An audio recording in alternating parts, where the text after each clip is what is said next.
Hey guys, welcome back to Elixir of Life Vlogging. Fruit cake আমরা অনেকেই ঘরেই তৈরি করে থাকি, তাই না?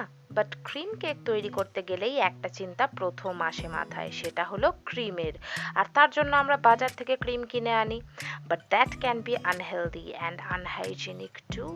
সো আজ আমি দেখাবো খুব সহজেই কিভাবে আমরা ঘরে ক্রিম তৈরি করে নিতে পারি বাড়িতে মজুদ ইনগ্রেডিয়েন্টস দিয়েই, and that could be too useful in this lockdown period.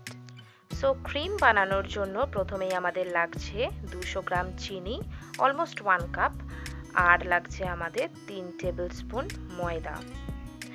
এবারে আমি 1 কাপ জল ওভেনে বসিয়ে 3 table spoon Amul milk powder তাতে ভালো করে গুলে নিচ্ছি। ভালো করে আমি এই 3 টেবিল স্পুন মিল্ক পাউডার নিয়ে, আপনারা যে কোনো মিল্ক পাউডার ইউজ করতে পারেন, ভালো করে গুলে নিচ্ছি। গোলা হয়ে গেছে, এটাকে আমি এবারে ঠান্ডা হতে দেব। নেক্সট আমি মিল্কটার মধ্যে অর্ধেকটা চিনি অ্যাড করব, প্রায় 100 গ্রাম। বাকি অর্ধেকটা আমি পরে অ্যাড করতে পারি বা টেস্ট বুঝে নাও অ্যাড করতে পারি। তো অর্ধেকটা চিনি অ্যাড করে এটাকে ভালোভাবে আমাকে হাতে করে বিট করতে হবে, যাতে এর মধ্যে কোনো লাম্পস না থাকে। যে দুধটা গুলে রেখেছিলাম সেটা কিন্তু ঠান্ডা হয়ে গিয়েছিল। ঠান্ডা হওয়ার পরেই আমি চিনিটা অ্যাড করলাম। এরপরে আমি অ্যাড করছি এর মধ্যে যে 3 টেবিল স্পুন ময়দা নিয়েছিলাম, সেই ময়দাটা।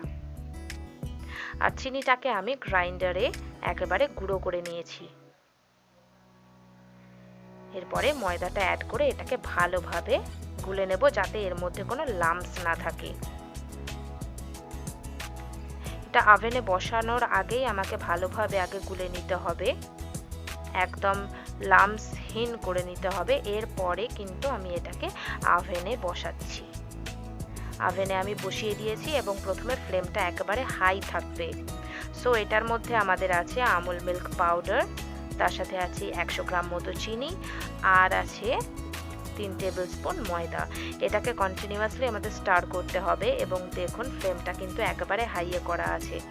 যখন এর থিকনেসটা আসবে একটু একটু করে, এর মধ্যে এটা মিক্সচারটা একদম থিক হয়ে যাবে।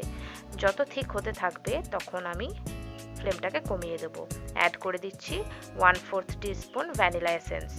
ভ্যানিলা এসেন্স কিন্তু আমরা কেকেও ইউজ করি এবং ক্রিমটার মধ্যেও কিন্তু আমরা ভ্যানিলা এসেন্স অ্যাড করব। চকলেট কেক ছাড়া যে কোনো কিন্তু নর্মাল কেকে আমরা এই ক্রিমটা ইউজ করতেই পারি। চকলেট কেকের ক্রিমটা একটু আলাদা হবে, তাতে চকলেট ফ্লেভার আসবে, অবশ্যই চকলেট এসেন্স থাকবে, কিন্তু অন্য যে কোনো কেকে আমরা কিন্তু এই ক্রিমটা ইউজ করতেই পারি খুব সহজেই।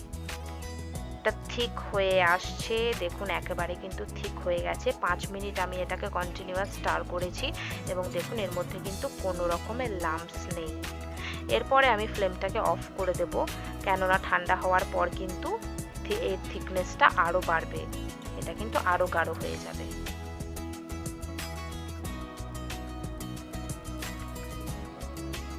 আমার যেই রকম থিকনেস দরকার ছিল, এটা কিন্তু 5 মিনিট কন্টিনিউয়াস স্টার করার পর সেই রকম থিকনেস চলে এসেছে।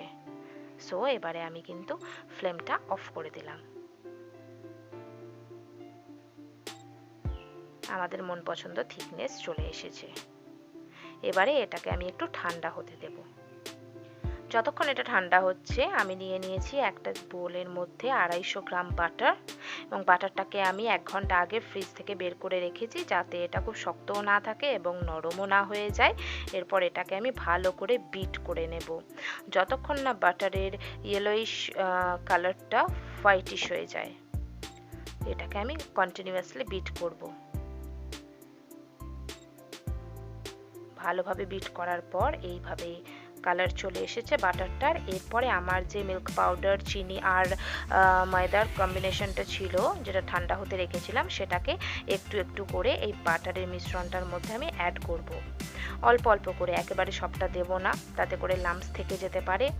তো অল্প একটু দেব এবং হ্যান্ড বিটারের সাহায্যে সেটাকে ব্লেন্ড করব ভালো করে। আপনারা হ্যান্ড ব্লেন্ডারও ইউজ করতে পারেন চাইলেই। ভালো করে বিট করছি। ভীষণ ইজি কিন্তু এই ক্রিম বানানো বাড়িতে, এবং খুব কম টাইমেই আপনি এই ক্রিমটা বানিয়ে নিতে পারেন কেকের জন্য।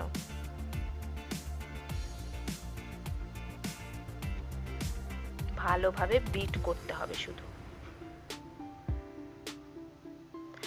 সমস্তটা আমরা মিক্স করে দেওয়ার পর দেখুন একদম ক্রিমি টেক্সচার চলে এসছে, যেরকম আমরা চাই, যেরকম আমরা কেকে ইউজ করি, ক্রিম কেকে টেক্সচার চলে এসছে। অ্যান্ড আর ক্রিম ইজ রেডি। এরপরে আমরা এটাকে কেকের উপরেও ইউজ করতে পারি, পাইপিং ব্যাগে ভরে কেকের উপর ডেকোরেশনও করতে পারি। So you guys must try it and let me know in the comment section. So thanks for watching and see you in my next episode. Till then, bye bye.